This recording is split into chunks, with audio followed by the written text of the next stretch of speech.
Hey y'all! For the next 50 days, Ryan, Tracie, and Haley are going to all the 50 states in America, and for each state that they go to, I will be reading or featuring a book that I have read that takes place in that state. Today is day 12, and they went to Louisiana. I have been waiting for this day to happen. Waiting. I have read a lot of books that take place in Louisiana, so new state unlocked! I'm realizing with the amount of books that I have for this state in Colorado and California and New York, even though Ryan and Haley haven't gone to California and New York yet, I'm starting to wonder which state I have read the most books in. My guess is gonna be California or New York. I think one of them will be the winner, but Louisiana is definitely gonna be a contender. Let's just put it that way. Are y'all ready? We're gonna do a stack. Come here. Serious business.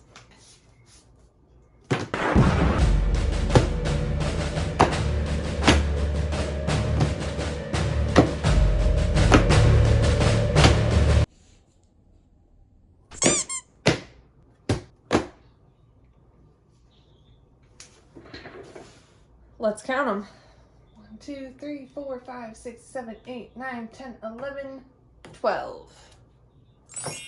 We might even be able to count 13 because I think I have a Magic Treehouse book somewhere that I read that also takes place in New Orleans, so that might be 13. I found it. Number 42, A Good Night for Ghosts. If I did read this as a kid, it was probably one of the last, if not the last Magic Treehouse book that I read before I basically stopped reading until I turned 21, which is a whole other story. The reason I think I might have read this is because of this guy on the back right here. And reading the sleeve, I think it sounds familiar enough that I'm pretty sure I read it. Basically, Jack and Annie meet up with a young Louis Armstrong and he isn't playing music, so they kind of convince him to play music, if I remember right, which I might not. This isn't the book I'm featuring today, but book number 13. There might be more Louisiana books actually, but these are the ones that I have read for sure. I have like 3 or 4 I could definitely pull over that happen in Louisiana, but haven't read them yet, so I thought I would just leave it to the ones I have read. So let's talk about some of them. I have yet to pick which one I'm featuring for the state writing in my book. I have an idea which one I might pick, but let's just talk about them. So I've already talked about this first one. Liv actually goes with Live Fearless, and they're both written by Sadie Robertson. Her first book was called Live Original, but I actually haven't read that one yet, so that would go on to another book that happens in Louisiana that could be here, but I haven't read it yet. I have actually read Live Fearless twice. It was so good. It was Sadie talking about her anxiety and some of the fears and how she's conquered them with prayer and God and the verses that she likes and various stories like that that are really encouraging, things that have helped with her anxiety. Liv, I've only read once and it was a little while ago. I remember a section in it that I particularly loved was when she talked about Princess Diaries and equating it in a devotional kind of biblical way, which I thought was super fun. And the book itself is so, so pretty. Like, first of all, look at that. We have a double spread here, and then there's just these really beautiful photographs laced throughout the entire book. It's probably the most aesthetically pleasing book I've ever read in my life. Because it's been a while since I've read this one, I'm a little fuzzy, but I believe it was Sadie talking about life and living, as the title suggests, like living life to the full kind of idea. Now, before I go further, I should mention that all of these, except for the Magic Treehouse one, are all written by the Robertson family. If you don't know anything about the Robertsons, they had a reality TV show called Duck Dynasty. They've written a lot of books, as you can see. There's so much to say about the Robertsons, I don't even know where to start. Perhaps, I suppose, a quick sum up would be faith, family, and ducks in that order. They love Jesus, they love their family, and they love hunting ducks in that order. The bottom 4 are all Phil's books. He was the patriarch, and Sadie was is his granddaughter. Phil actually passed away, went to heaven this year, just like a few weeks ago actually. So my tenses might be a little bit weird. So Phil married Miss Kay, who wrote this book with a few of the other Robertson ladies. And then Kay and her daughter-in-laws wrote this book, The Women of Duck Commander. Phil and Kay's son Jace wrote Good Call, which is this one right here. One of Phil's brothers, Uncle Cy, wrote Serenity and Psychology 101. That'd be these two. Oh yeah, and Sadie's brother, John Luke, wrote Young and Beardless, this one. Young and Beardless was really cool. First of all, John Luke is such a fun guy and such an amazing encourager. The stories that Sadie has told about John Luke and how he has helped her out through high school or just through various things in life, it's amazing. John Luke's relationship with his wife Mary Kate is so adorable. Their wedding was an episode in Duck Dynasty, one of the only Duck Dynasty episodes I've actually watched. I listen to a lot of their podcasts, but I've only seen a few episodes of Duck Dynasty. I follow them on Instagram. I've seen all of Duck Family Treasure. It's another TV show of theirs. And Duck Dynasty Revival is happening right now, season 1. I think episode 4 might be happening tomorrow or a few days ago, depending on when this is being posted. So even though I haven't seen all of Duck Dynasty, big fan. But what I especially loved about Young and Beardless was it was basically a book about John Luke talking about other books that have really impacted his life. And that is how I found Love Does by Bob Goff, which is an amazing nonfiction book. Would highly recommend that one as well. There's a few other books that I have found from John Luke's recommendations in this book. And I thought it was really cool, a book about books that affected his life. It's a really fun one.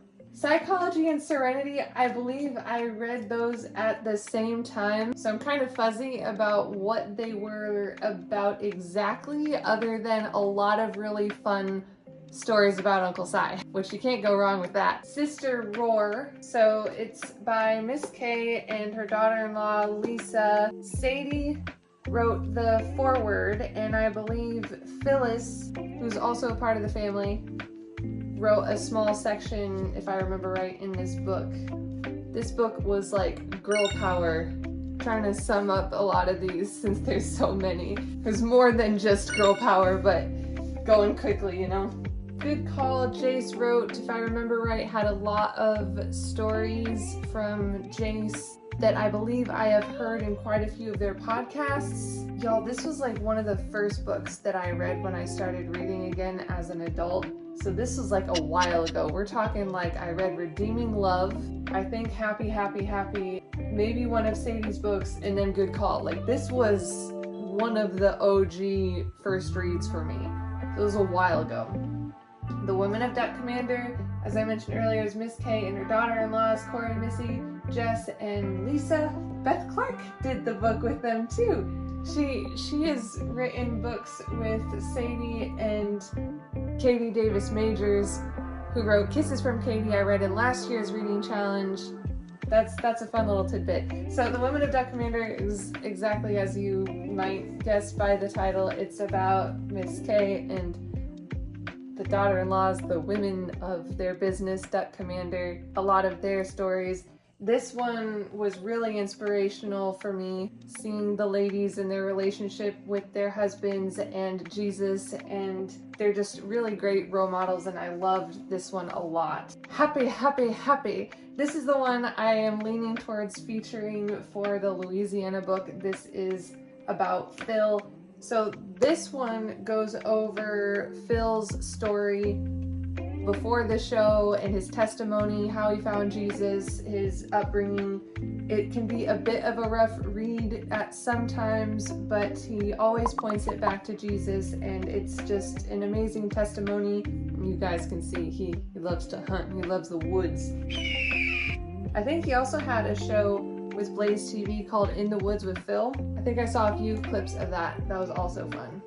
The reason I think I'm going to pick this one for Louisiana is because he was the patriarch, like the first one, and he and Miss Kay, their story and how they came to Jesus and then all that they did after is just so amazing, and I think that this book is such a great start to all of this. It's like, this is the story that happened before all of this happened, and I think that's just really cool and impactful, so that's why I'm leaning towards putting this one as the Louisiana book. I'll do these two at the same time. Also by Phil, we have The Theft of America's Soul and Jesus Politics. As you might imagine by the titles, these are very political.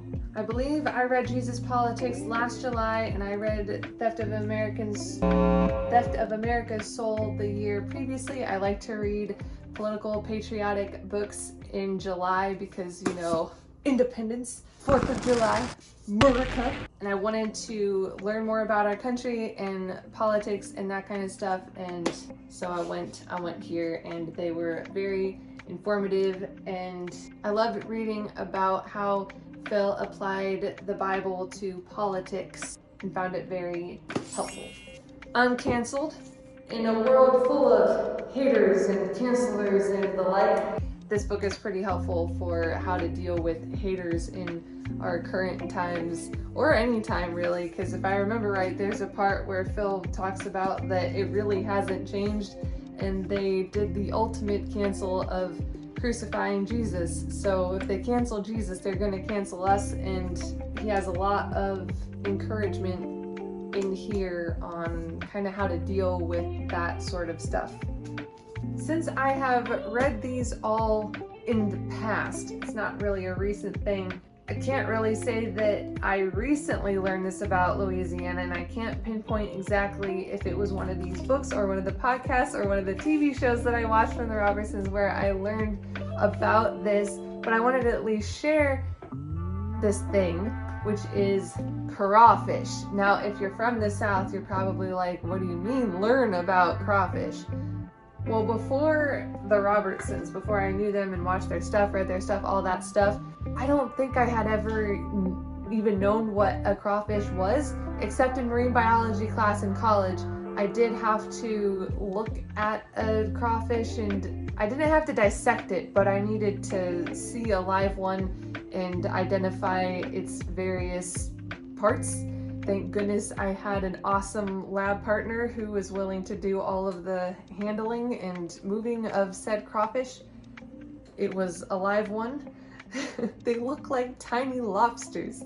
Anyway, that was like my first encounter with a crawfish, and then I found out that they are quite the delicacy in Louisiana. We've gone to Duck Commander a couple of times, and one of the times we did, we went to a seafood place there that sells crawfish to eat. Like, you can buy it on the menu sort of thing. And so I tried it for my first time there, and it was so good. It was at the Laughing Crab, by the way. They have some locations in Texas, so when we lived there, we went to Laughing Crab a couple of times, and oh my goodness, crawfish is amazing. And I don't think I would have tried it if it wasn't for the Robertsons, and it is quite the Louisiana thing. So I thought that I would share that as the fun fact for Louisiana. Now that we have our Louisiana book selected and discussed, it is time for the reading strategy. Louisiana done. I don't know, guys. I'm not entirely sure where they might be going next. Mississippi! No, really, if they don't go to Mississippi tomorrow, I will be really shocked. Like, they would have to either go through Mississippi and hit Tennessee and then go back to Mississippi eventually, or do the same thing with Alabama. I'm pretty sure they're going to Mississippi tomorrow. And I'm ready, y'all. As of right now, I have about 2.5 hours left on my Mississippi audiobook. We are looking so good. I could not do any more reading or listening tonight and only listen to the 2.5 hours tomorrow and be solid. We are set here. Yesterday, I got some progress for my North Dakota and Pennsylvania books. I'm almost done with my Kentucky book. We are looking good. The strategy today is probably the easiest one yet. Pretty much done. I think that is all for this video. Thank you guys so much for watching. Let me know in the comments what you are currently reading, and if you are watching Ryan's 50 States video series, which Airbnb of his is your favorite so far, and I will see you guys in the next video. Bonsoir et au revoir.